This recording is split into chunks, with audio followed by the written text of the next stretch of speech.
नमस्कार दोस्तों। ITI first year के लिए जो इम्प्लीमेंटिंग स्किल का एमसीक्यू सीरीज चला रहे हैं, उसमें आज का वीडियो नंबर 5वां है। पीछे 4 वीडियो कंप्लीट हो चुका है और उसका प्लेलिस्ट भी बन गया है, तो जाइए चैनल पर और प्लेलिस्ट देख लीजिए। तो आइए, इम्प्लीमेंटिंग स्किल के सभी ट्रेडों के लिए यह वैलिड है और 5वें वीडियो के पहले क्वेश्चन की तरफ चलते हैं। दिया है ना कि स्मार्ट लक्ष्य के लिए एस का अर्थ क्या है। तो जो स्मार्ट होता है इन सभी का फुल फॉर्म होता है और यहाँ पर हम लिख भी दिए हैं। जो स्मार्ट होता है, एस का मतलब क्या होता है? स्पेसिफिक, एम का मतलब मेजरेबल, ए का मतलब अचीवेबल और आर का मतलब रिलेवेंट और टी का मतलब टाइम होता है। तो यही पूछा है कि एस का मतलब क्या होता है? तो स्पेसिफिक होता है। कहाँ है स्पेसिफिक? सी ऑप्शन में। तो C option is right answer. Smart में जो लक्ष्य के लिए जो स्मार्ट प्रयोग शब्द की जाती है उसमें यस का मतलब क्या होता है? तो स्पेसिफिक होता है। तो C option is right answer. अगला क्वेश्चन क्या है कि नाखून काटना किस चीज को गेस्चर करता है?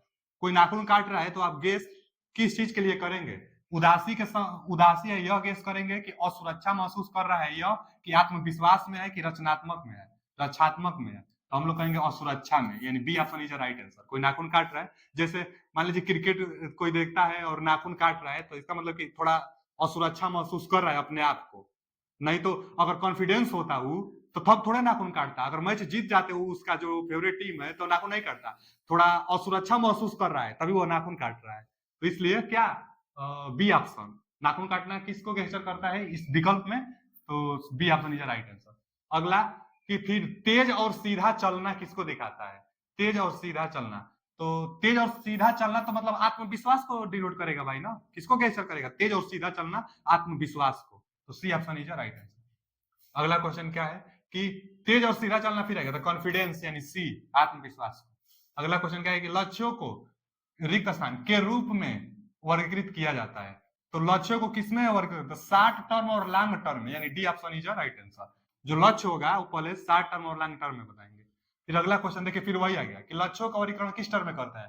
तो शॉर्ट टर्म और लॉन्ग टर्म कहाँ दिया है? यहाँ पर दिया है। लॉन्ग टर्म और शॉर्ट टर्म मतलब कहना क्या चाहता है कि कोई भी गोल हो, कोई भी लक्ष्य आपको, तो मतलब तुरंत जल्दी खत्म ही नहीं कर सकते हैं, लॉन्ग टाइम में ही बनाइए। और शॉर्ट टाइम का मतलब ना छोटे छोटे चरणों वाइज उसको बनाइए, लंबे समय के लिए हो लेकिन छोटे छोटे चरणों में बनाइए, उसको स्टेप वाइज बनाइए। तो वही शॉर्ट टर्म और लॉन्ग टर्म गोल को बनाइए। तो बी ऑप्शन। अगला क्वेश्चन क्या है कि आमने सामने संचार में शरीर की भाषा खाली स्थान के लिए जिम्मेदारी है। तो देखिए मतलब यह कह रहा है ना कि फेस टू फेस कम्युनिकेशन के समय जो बॉडी लैंग्वेज होती है वो कितना प्रभाव डालती है? तो 55%। मतलब कभी भी इंटरव्यू भी हो, जो भी हो, तो सीधा एकदम सीधा खड़ा होकर इंटरव्यू देने में और फेस टू फेस बात करने में, एक बॉडी लैंग्वेज में, तो बॉडी लैंग्वेज कितना परसेंट मायने रखता है? तो 55%। C option is right answer. मतलब इशारा उसारा। अगला है कि आंतरिक प्रेरणा है, मतलब इंट्रेंसिक प्रेरणा किसको कहते हैं? जो लंबे समय तक चलने वाली प्रेरणा होती है ना, वही वही होती है आंतरिक प्रेरणा। तो B option is right answer. अगला क्वेश्चन क्या है कि रेलवे या फ्लाइट की घोषणा सुनते ही शिक्षिका लेक्चर रिक्त स्थान के अंतर्गत आता है। मतलब lectures of teachers of lecture. तो पूछ रहा है ना कि रेलवे या फ्लाइट की घोषणा सुनते ही शिक्षिका, यहाँ होना चाहिए शिक्षक का लेक्चर किसके अंतर्गत आता है? तो सराहनीय सुनना के अंतर्गत आता है शिक्षक का लेक्चर, वहां का अलग होना चाहिए। तो रेलवे या फ्लाइट की घोषणा सुनते ही शिक्षक का लेक्चर किसके अंतर्गत आता है? तो सराहनीय सुनना। अगला क्वेश्चन है ना फिर कि आनंद प्राप्त करने के लिए गाने सुनना किसके अंतर्गत आता है? तो यह भी सराहनीय सुनना के लिए, माने C option is right answer. अगला क्वेश्चन है कि प्रेरणा, फिर देखिए ना, मोटिवेशन इज कैटेगराइज्ड इनटू, प्रेरणा किसके अंतर्गत आता है? तो प्रेरणा इंट्रेंसिक, और अभी तो आया था ना कि लंबे समय तक चलने वाली इंट्रेंसिक मोटिवेशन, तो वही है कि प्रेरणा किसके अंतर्गत आता है? तो इंट्रेंसिक एंड एक्सट्रेंसिक, यानी A option is right answer. अगला क्वेश्चन है कि शोर, गर्मी, ठंडक की शारीरिक परेशानी किसके अंतर्गत आती है? तो ये सब पर्यावरण के अंतर्गत आती है, तो पर्यावरण बाधा, डी ऑप्शन। गर्मी, ठंडी, चाहे शोर, नॉइज नॉइज पोल्यूशन, तो किसके अंतर्गत आता है? तो पर्यावरण बाधा, D option is right answer. अगला क्वेश्चन क्या है कि आवाज की पिच उठाना और गिरना। तो भाई आवाज का उतार चढ़ाव, आवाज की पिच का, पिच मतलब क्या? टोन, लहजा जो हम बोलते हैं, कभी तेज कभी धीमा बोलते हैं ना, कभी तेज कभी धीमा, तो वही आवाज की पिच उठाना और गिरना किसके? तो आवाज का उतार चढ़ाव। सवाल सही जवाब मिल रहा है, तो B option is right answer. अगला क्वेश्चन है कि मानव प्रयासों में सही और गलत के अध्ययन को कहा जाता है।